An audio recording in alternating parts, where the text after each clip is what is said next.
Good evening and welcome to ILTV's Israel Weekly. I'm Aaron Porras, and with me today to discuss the latest diplomatic and political developments are founder and executive director of the Israel Institute for Strategic Studies, Dr. Martin Sherman, and former deputy foreign minister, ambassador to the United States, and founder of The Truth About Israel, Danny Ayalon.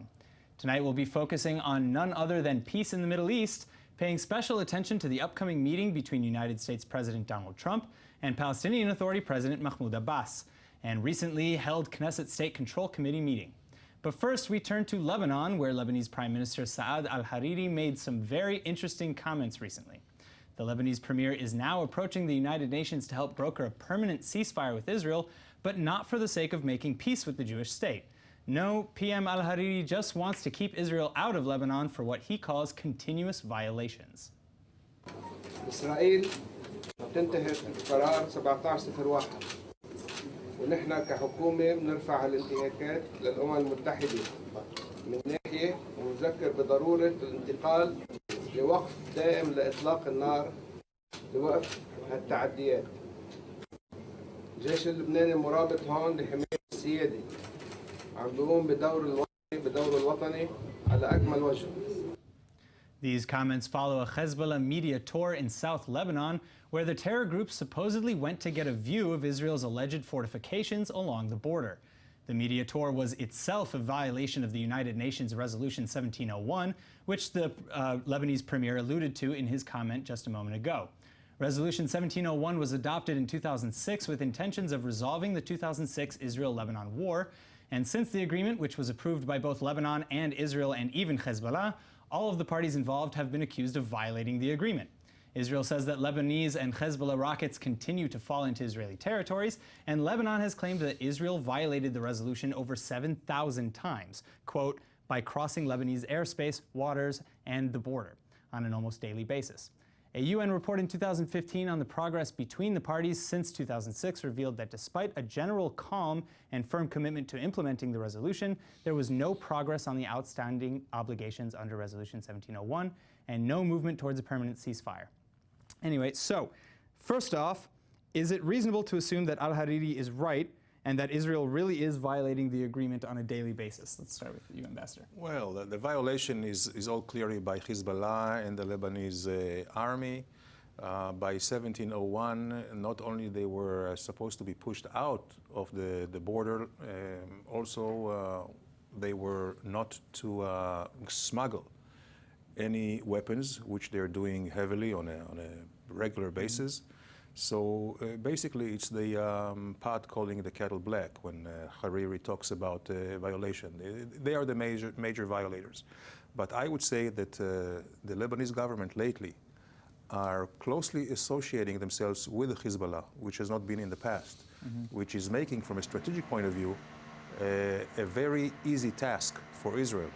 If, God forbid, there is going to be another campaign, another war in Lebanon, then Israel will not be obliged to distinguish between Lebanese targets, infrastructure, and Hezbollah, which we were very careful to distinguish in 2006, which was to actually made the war much prolonged. I see. Dr. Sherman, is there any way for Israel to avoid violating Resolution 1701 while maintaining national security? Well, you know, I think the Lebanese approach to the UN is the height of impudence because 1701 is in shambles. And it's in shambles because of the non-compliance of the Lebanese, as Ambassador Ayalon pointed out.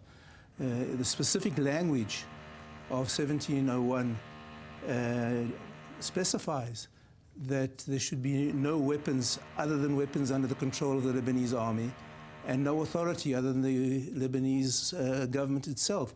This is clearly not the case, because we know that the rocket capacity and the missile capability within South Lebanon has grown from something around 15,000 minus the amount that was shot at Israel and the rockets that were destroyed by Israel in 2006 to, by most estimates, over 100,000. So you've got almost 90,000 rockets being smuggled into Lebanon in violation of 1701. So you know, this is what is causing the agreement to collapse.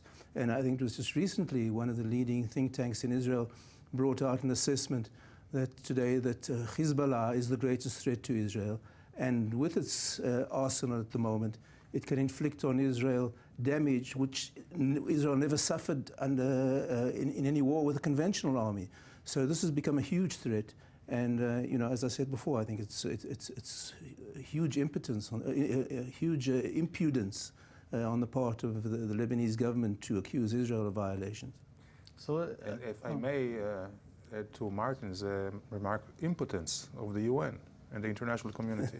So that actually brings me right into my next question, which is, you know, ultimately, let's say, devil's advocate, that the UN is actually, you know, involved heavily in this process. What can they do effectively? What, you know, what can they actually accomplish in this ceasefire agreement that the Lebanese premier is Well, were the UN to be an effective and moral international body, they would have made sure that their resolutions are being adhered to, and they're not. There is a peacekeeping force in Lebanon for, I think, since '78. They're not doing anything. Actually, they let Hezbollah go in and out freely without really enforcing their own rules. Yeah. So this is really a mockery, and this is not the first time, and this is not the first place. We know that the international community is very ineffective. I would say mostly it's hypocritical and cynical. If they do anything, it's too late, too little. In any case, from Israel's point of view, and recently we have commemorated the Holocaust, we know that if we are not able to defend ourselves by ourselves, we can get no mercy or help or support from the international community. This is why I think the main, I would say, the main national defense pillar of Israel is always to be in a position that we can defend ourselves by ourselves. So then I guess my final question on the subject is how do we ensure then a lasting peace? Because here you have the Lebanese premier discussing a ceasefire agreement, which regardless of his reasons, you know, a ceasefire sounds nice, doesn't it? You know, we don't want Hezbollah and the Lebanese army raining rockets on the Golan all the time. So why wouldn't we take this opportunity? And if not, you know, how else would we achieve such a lasting peace with our northern neighbor? Well, I think in general, the only way Israel can achieve peace, and peace in the sense of non-violence rather than the peace of mutual harmony, is by massive and unmistakable deterrence policy. And I think the only way that we may be able to subdue violence is by convincing the other side that any show of violence on their side will be met with a massive, disproportionate response, which they will not be able to tolerate. I think that any other piece of paper, you saw the agreement itself, the resolution itself, 1701, was greeted as the end of conflict or end of hostilities, but it hasn't really. It's just, you know, it's just a temporary pause until the other side feels that it's strong enough or is willing to bear the cost of Israeli response. And I think the only way that Israel can preserve the peace or the non-violence in the area is by convincing the other side that any violence on their side will be met with a response that involves an intolerable price for them. So basically carry a big stick.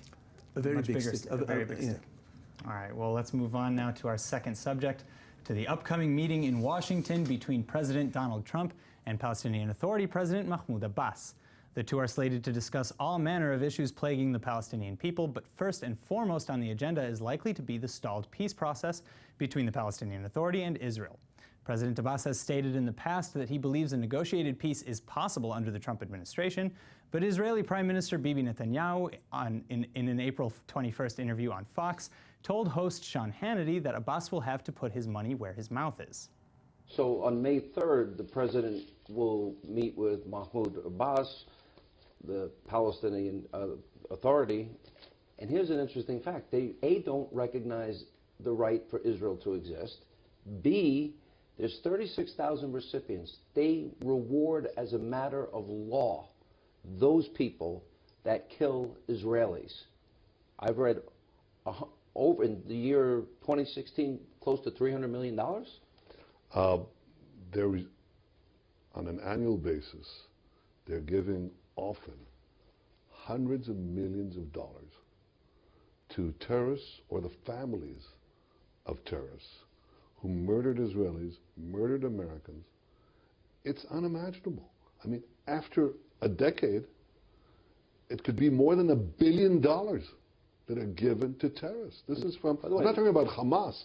I'm talking about mainline Palestinian Authority, headed by President Abu Mazen, who's going to see President Trump in Washington. And I think the first test of peace is to say to them, hey, you want peace? Prove it. Confront terrorism. Stop rewarding terrorism. Stop paying terrorists. And don't finagle the books. You know, what they do is, okay, we won't pay it directly, we'll pay it to somebody else, and they'll pay it to the terrorists, you know, in a sort of circular fashion. No.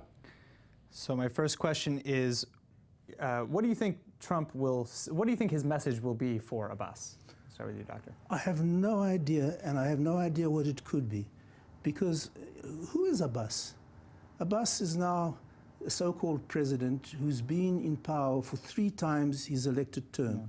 Yeah. What possible binding commitment can Abbas give to the Americans and to the Israelis?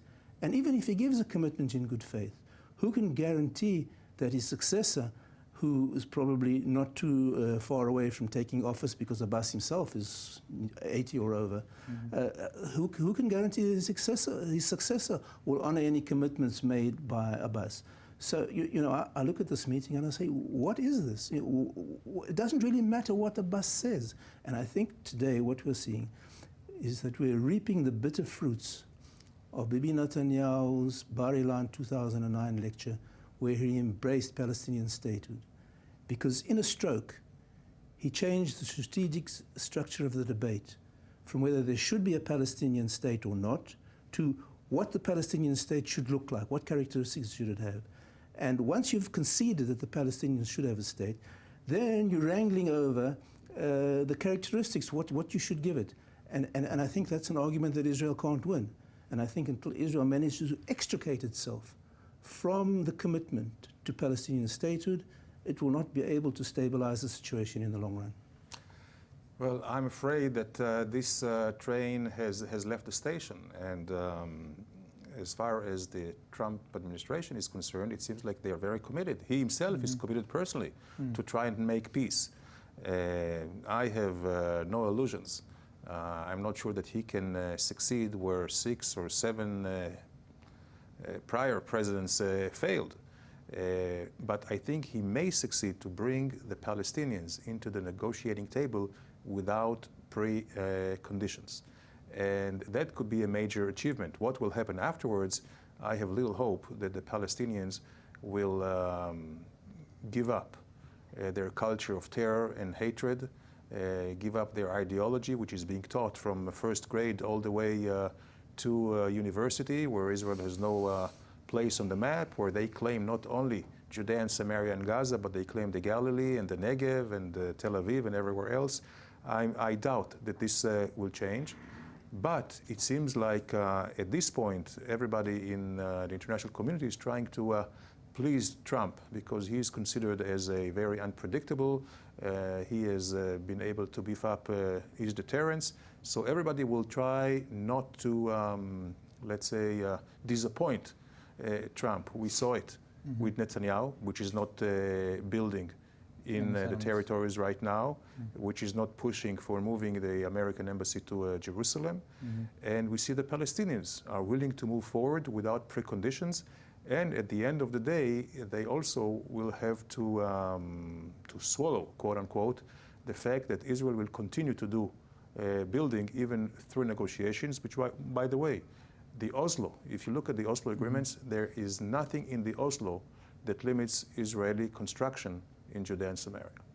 So, I mean, you both basically touched on what I think are the major issues with this whole discussion. You have, on the one side, let's assume that Abbas does have the authority, you know, and But why would you assume that? Because he doesn't. well, exactly. I mean, you know, he's trying to form a unity government with Hamas, and let's assume that that's successful, and that Hamas kind of maybe calms down a little bit and becomes more of a political wing. And let's suspend our imagination for just a minute, our disbelief, and assume that Hamas is no longer a terrorist state, and they and Abbas will become a unity government. Abbas will meet with Trump in good faith.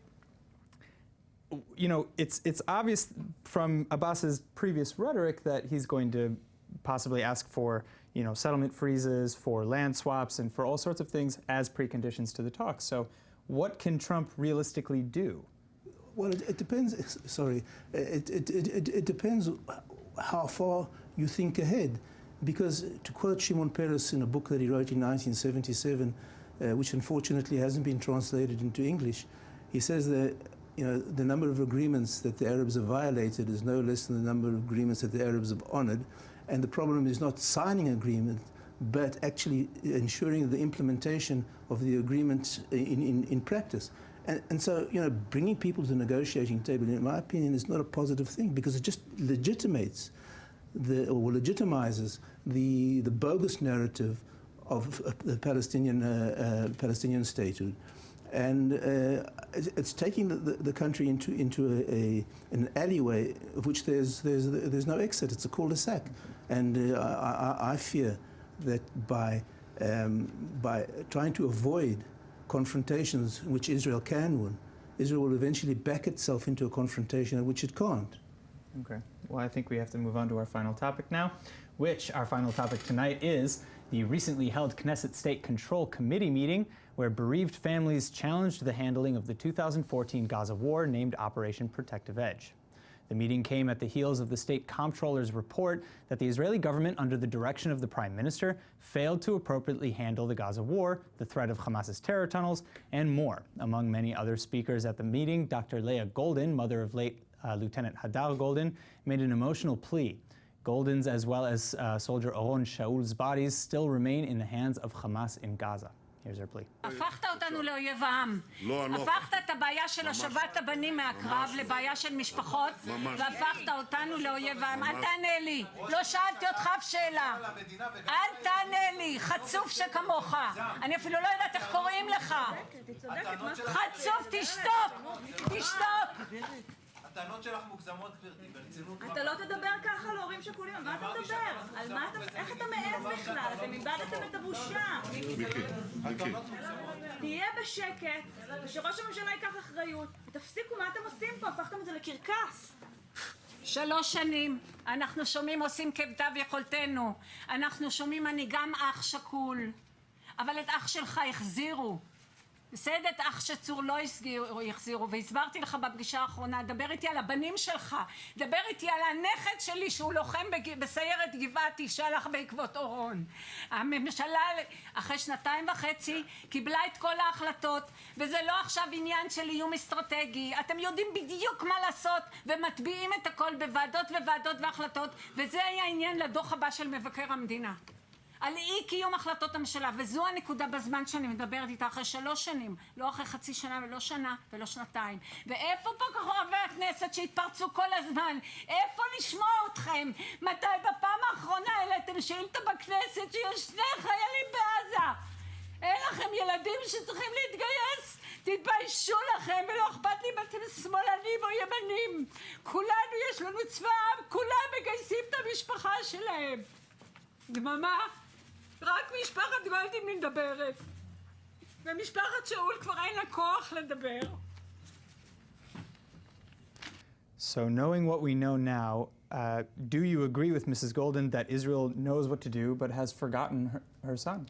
Well, first of all, this is really gut-wrenching, heartbreaking, and I'm sure Israel is trying to do the best. We know we've had many deals with the terror organizations where just to save bodies of Israeli soldiers, we released so many terrorists, which then came back to the circle of terror. So this is a major dilemma, and I believe that now even the bereaved families understand that there should be some guidelines. And in fact, there was a government committee that established some guidelines about it. But I would like to say that as bad as this committee looked, I believe it was not the place to bring the bereaved families. Because if you really want to take lessons and to really learn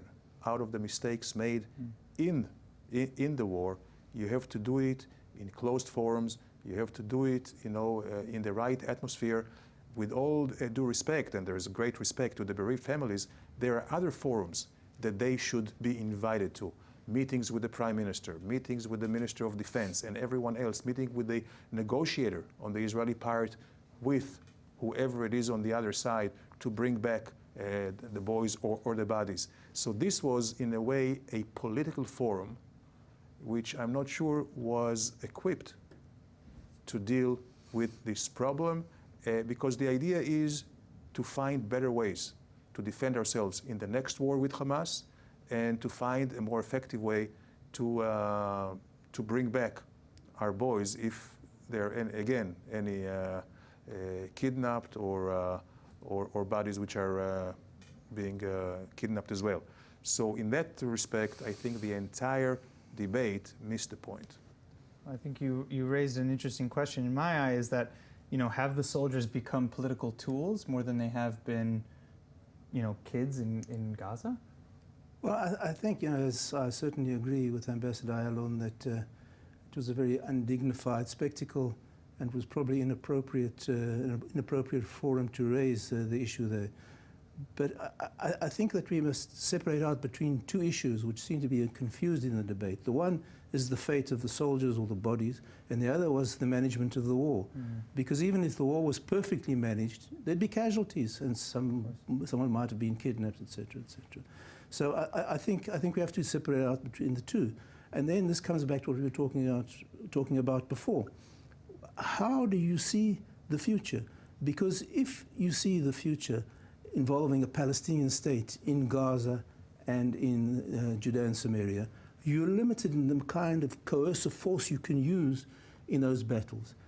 And as far as the conduct of Protective Edge goes, I remind our viewers that originally the objective of the war was quiet for quiet or calm for calm, which was a very, very modest goal, because if the Hamas had stopped firing, the whole tunnel structure would have been basically undiscovered and intact. So I think that the problem with the waging of the war was conceptual rather than operational. I think the wrong objective was defined. And I think as long as you believe that you can have a large Arab concentration in the Gaza Strip, which is open to radicalized influences, there will never be quiet. Because if Hamas is displaced, it will be displaced by probably someone more radical. We saw what happened when Fatah was there. Fatah was displaced by Hamas. If Hamas stays strong, then it will stay in control. If it gets weaker, it will be replaced, not by Fatah, but someone more radical. And the only way that Israel can determine who rules Gaza is for Israel to rule Gaza itself and deal with relocation and rehabilitation of the non-belligerent Arab population there. I know this sounds a little radical, but it's the only solution. Is as long as there's a large Arab population in Gaza, there will either be Arabs or Gaza or Jews in the Negev. In the long run, there won't be both. Unfortunately, that is all the time that we have for today, for this edition of ILTV's Israel Weekly. Thank you again to our guests, Ambassador Dani Ayalon and Dr. Martin Sherman. And thanks to all of you tuning in. See you next week, and shalom from Israel.